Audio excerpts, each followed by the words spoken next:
Senate President Cayetano continues to perform his administrative duties and legislative duties as Senate President. And they are not contesting that.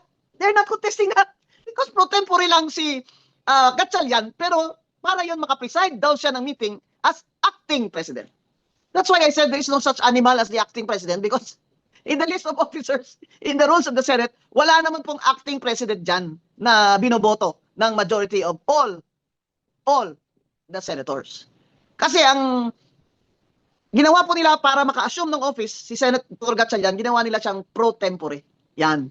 But, in my opinion, his election as pro tempore was void, was not valid, because he was only elected by 12 senators, not 13. So he had no majority.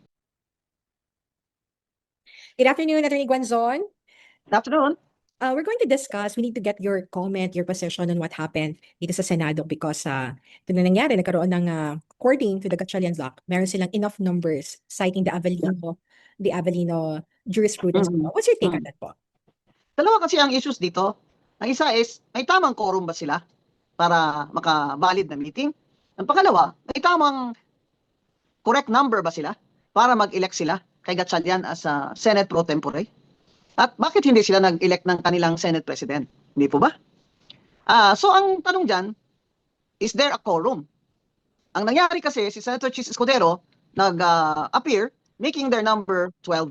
So kung titingnan mo, 12 is of course 50% or half of 24. So ang tanong dyan is, 24 ba ang basihan ng numero sa quorum kahit na si De La Rosa, Senator De La Rosa at Senator Jinggoy cannot be present? Ang ginagamit po kasi nila na basihan ay ang Avellino versus Cuenco case ng 1947. Ang nangyari po doon ay si Avellino naghabla sa kay Senator Cuenco because Senator Cuenco was elected by his group as Senate President by a vote which is less than 50% plus 1. Ngayon, ang sabi ng Supreme Court, nauna kasi sinabi ng Supreme Court na we will not interfere, that's a political question, pero on motion for reconsideration ay the Supreme Court ruled on the matter. At ito po yung pasya nila doon sa Avellino, no? Which is a very old case. Sinabi ng Supreme Court na ang basihan dito ay kung ilan ang members sa Senado within the jurisdiction of the Philippines that whose attendance can be compelled. Ngayon, dahil at the time, si Justice Tomas Confessor was abroad, naging 23 na lamang sila. Kaya po, sinabi ng Supreme Court na yung number doon ni Avellino na kumbaga 12 sila ay bastante enough to constitute a quorum. But remember, because Senator Confessor was abroad and his presence cannot be compelled, by our jurisdiction. So, ibig sabihin, ang tanong, si Senator De La Rosa ba ay abroad? Hindi naman po nila masiguro, di ba? Patay na ba siya? Sigurado hindi siya patay kasi nakita nyo naman na naglalakad siya doon palabas. Si Senator Jinggoy Estrada ba ay hindi pwedeng makumpel ang kanyang attendance? Pwede po. Kasi pwede naman siyang ang court ang mag-order sa kanya upon request of the Senate na pupunta siya for the purpose, let's say, of the quorum or for the purpose of electing the officers of the Senate. So, ibig sabihin po, 24, nakalagay sa Constitution, sa Section 6, subsection 16, na ang quorum ng each house, ng House of Reps tsaka ng Senado, ay majority ng kanilang numero. Ibig sabihin po, sa 24, dapat 13 ang majority sa quorum to call for a valid meeting. Ngayon, ang sinasabi nila ng grupo ni Gatchalian, ni Senator Gatchalian, na wala naman yung dalawa. Kaya, sabi nila, yung pagdating ni Chis Escudero, ay may quorum na sila. Hindi po ba? Kasi po, di ba, sila? 11? No. Tapos dumating si Chis Escudero, 12 na sila. So sinabi nila, may quorum sila. Kahit 12 lang. Kasi sabi nila, ang batayan, dapat 22 lang. Dahil wala si Senator Bato de la Rosa, hindi na alam kung saan siya, at nakakulong naman si Senator Jinggoy. So, balikan natin ang Supreme Court, Constitution, ng Article 6, Section 16. That it shall be a majority of the members. Hindi ba? Doon sa House, ganun din yan. Sa Senado, dapat ganun din. So, my opinion is, dapat majority ng 24. So, ibig sabihin 13, hindi 12. Okay? So, tumawag sila ng meeting. Kasi sabi nila may majority sila, so may quorum sila. Ang tanong, sino ang nagpe-preside? Kasi ang pag-preside ng meeting sa Senado ay function po yan at power ng Senate President. Kung wala po ang Senate President, ang Senate pro tempore, si Senator Legarda. Kaya po sila, yung grupo ni Gatchalian at ni Risa Ontiveros at ni Tulfo, inelect nila si Senator Gatchalian bilang pro tempore. Pinalitan nila si Senator Loren Legarda as Senate pro tempore. Using again, 12 votes, sabi nila. Kasi absent naman yung 12 sa kabila. Pero tingnan mo na naman ang rules of the Senate. Sa Section 2, ang sinasabi, to elect the officers of the Senate. The Senate President, the pro tempore, the Secretary of the Senate, the Majority Leader, dalawang Deputy Majority Leaders. Number 1, you have to have a quorum. Number 2, you must have a majority of all its members. Nakalagay na yung word na all its members, kagaya dun sa constitutional provision. So kung all its members, ibig sabihin, 24, kasi wala naman pong patay. Wala naman pong patay. So dapat, to elect Gatchalian, 13 din ang kailangan nila. So in my opinion, hindi valid yung pag-elect nila kay Gatchalian on 2 grounds. 1, they lack the quorum. Number 2, they lack the majority votes to elect any officer of the Senate. Yan po ang dahilan kung bakit hindi sila nag-elect ng Senate President. In other words, right now, Alan Peter Cayetano, even on their side, is their Senate President. Alan Peter Cayetano is their Senate President, pero yung pro tempore nila is Gatchalian. That is why I said that in my opinion, Senator Gatchalian has usurped the function and the position of the pro tempore because he was not elected by a majority or 13 senators or majority of all the members of the Senate. So, dahil po dyan, si Alan Peter, Senator Cayetano, Senate President Cayetano, continues to perform his administrative duties and legislative duties as Senate President. And they are not contesting that. They are not contesting that because pro tempore lang si Gatchalian, pero para yun makapreside daw siya ng meeting as acting President. That's why I said there is no such animal as the acting President because in the list of officers, in the rules of the Senate, wala naman pong acting President dyan na binoboto ng majority of all the senators. Kasi ang ginawa po nila para maka-assume ng office, si Senator Gatchalian, ginawa nila siyang pro tempore. Yan. But, in my opinion, his election as pro tempore was void. It was not valid because he was only elected by 12 senators, not 13. So he had no majority. Now, they needed that to declare, because, well, they said they had the majority, so they declared all the positions vacant. Di ba? Kasi hindi ka naman nakaka-quorum eh. You have to declare all positions vacant. Kailangan may quorum ka. Di ba? Kaya sabi nila sa 12, may quorum na kami. Kasi yung dalawa, wala naman eh. Hindi naman yun makakabdalo eh. Paano nyo alam na hindi sila makadalo? Eh, hindi naman sinasabi sa konstitusyon na kung hindi sila makadalo. Ang sinasabi po, all its members. Sa Senate rules po, ganun din. Sa Section 44. Its members. Di po ba? Kaya, ang election po din sa rule 2 ng Senate rules ay majority of all its members. Di ba? Kasi pwede naman nilang i-request ang court for Senator Jinggoy to be allowed to appear for the purposes of quorum. But they did not do that. Alright? So, ang dalawang issues na yan, ayon ang nakakagulo sa isip ng mga tao. Pero titingnan yung nangyari. Sabi ni Senator Tulfo, there's no Senate Blue Ribbon meeting hearing. Pero tinuloy ni Senator Cayetano at ni Senate President Alan Cayetano at ni Senator Marcoleta ang Blue Ribbon hearing at dumalo ang mga witnesses. Now, all of those are on record. And the Senate President Cayetano administered the oath. And therefore, their oath is valid. They cannot contest that because they are not even contesting that Alan Peter is the Senate President. So, I think the non-lawyers also ng mga senador dyan, lalo na yung mga senador na bago, ay naguguluhan din po yan sila. Kaya lang, yun na yung linya ng kanilang grupo eh. Hindi po ba?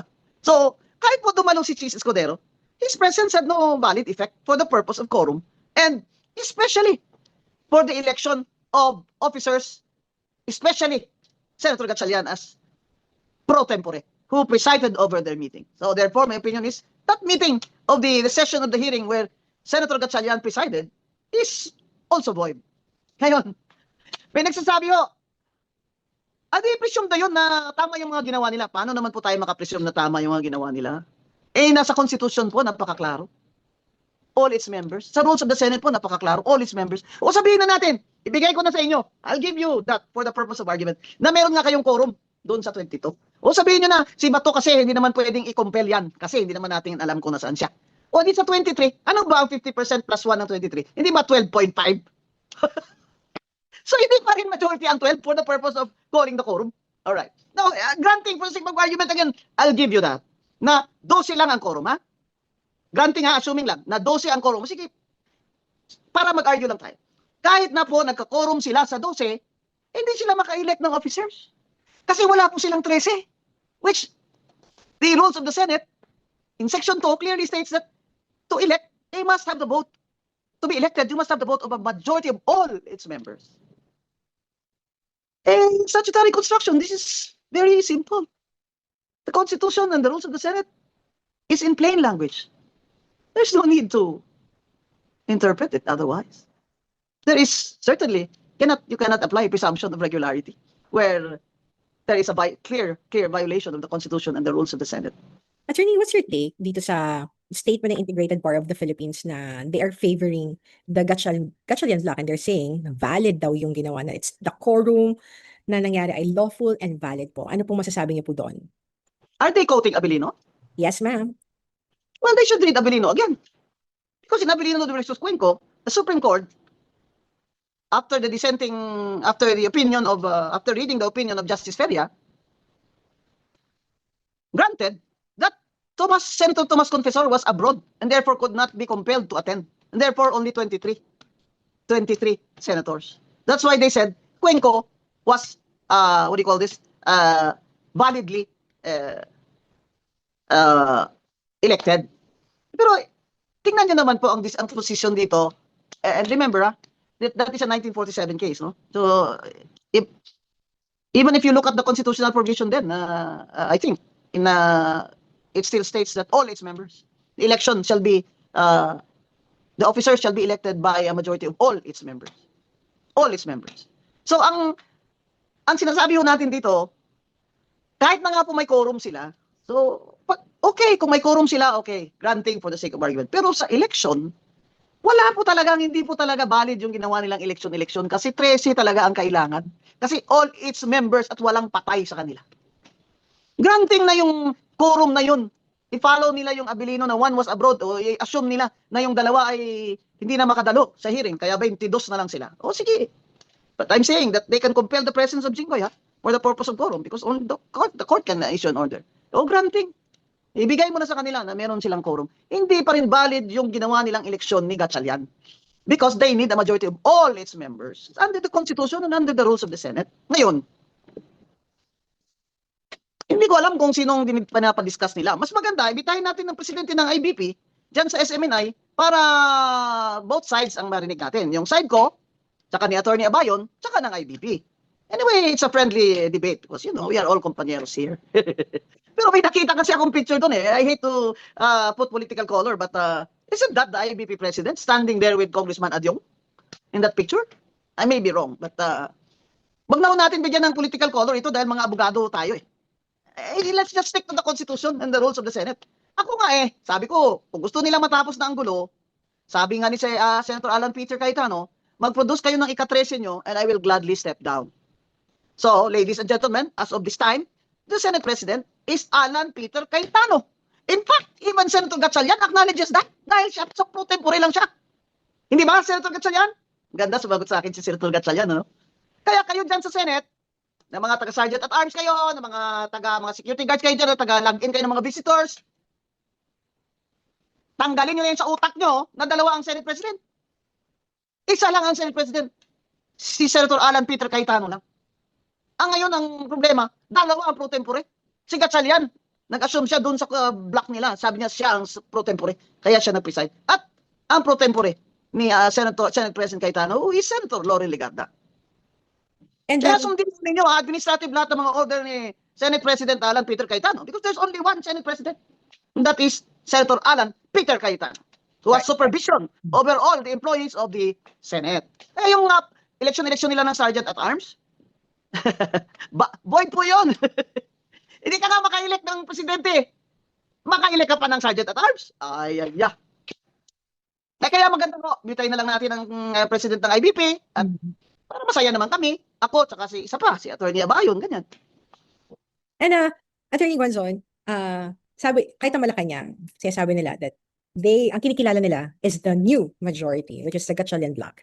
And then, Sino kinikilala nilang Senate President? Sinabi ba nila? Si Gatchalian ba ang Senate President? Hindi.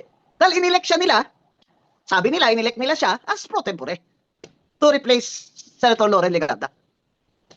Sinabi ba ng Malacanang na ang Senate President ay si Gatchalian? Kung may recognize nila yung majority ng block ni that is, they are violating the separation of powers as a principle of democracy. Just people in Malacanang should shut up. This is a Senate controversy. BBM should not interfere in this. Yung separation of powers, ano recognize nyo? Ano na-recognize nyo? It's not within your power to recognize who is what. but, Mr. President BBM. Attorney Guanzon, Grabe. Sakali- Grabe naman ito. Grabe na itong nangyayari sa atin kasi ang Malacanang, ang ano natin political ito eh. Kaya kita mo si BBM is already interfering with the Senate controversy. Attorney, sakali lang po na igiit ng Gatchalian Bloc na sila ang majority sa Senate at igiit O hindi mo, ni bakit Senate hindi sila President. mag-elect? Ma'am Hana, bakit hindi sila mag-elect ng Senate President kung sila ang majority? Oh, I dare Senator Gatchalian Tulfo and the senators there, Risa Ontiveros. I dare you. If you are the majority, go ahead and elect your Senate President. I think your last message, Attorney Guanzon, for the senator, sabi ng Malacanang, shape up, umayos kayo, yun ang sabi sa kanila. And they Ikaw, should, BBM, kumayos. Inflation rate mo 7%. Gutom na ang Pilipino. Fuel crisis tuloy pa rin. Dollar is at 67. Ikaw, BBM, ang umayos. Huwag mong pakikialaman ang Senate dahil may separation of powers under democracy. My appeal to the people and the senators, especially doon sina Senator Gatchalian. Alam ko naman po na politika lang po ito sa inyo. Pero kami po, ang mga tao po, kami mga abogado po, naiintindihan naman namin itong lahat ng galaw nyo eh. Pero yung mga taong karaniwan po, nininervyos na. Kung ano na ba talaga ito? Alam nyo, yung agawan nyo ng Senate presidency dyan, isa lang naman ang pakay nyo eh. Ang Senate Blue Ribbon Committee. Lalo na ngayon, na yung 18 Marines na testify na sa Senate Blue Ribbon Committee, nasabi nila, according to them, nagdala rin sila ng maletang pera to Senator Erwin Tulfo. Kaya po, ang appeal ko lang naman po sa mga grupo ni Senator Gatchalian, gawin nyo naman pong tama. Kung gusto niyo talaga kayo mag-control ng Senate, kumuha pa kayo ng isang senador. Kahit anong reason niya, of course, I will probably have my own opinion about that. But the law is the law. The rule is the rule. You get 13 senators, which is a majority of all 24 senators, you win. And I will not argue about that. So mga kababayan, maganda po itong natututo tayo ng batas at konstitusyon at ang gumagawa pa ng lahat ng katanungan para sa atin ay ang ating mismong Senado. Pero kailangan po, paglaban natin ang demokrasya, kailangan po talaga ipaglaban natin ang demokrasya sa bansa natin. Maraming salamat po. Attorney Rowena Guanzon po, ang inyong lingkod.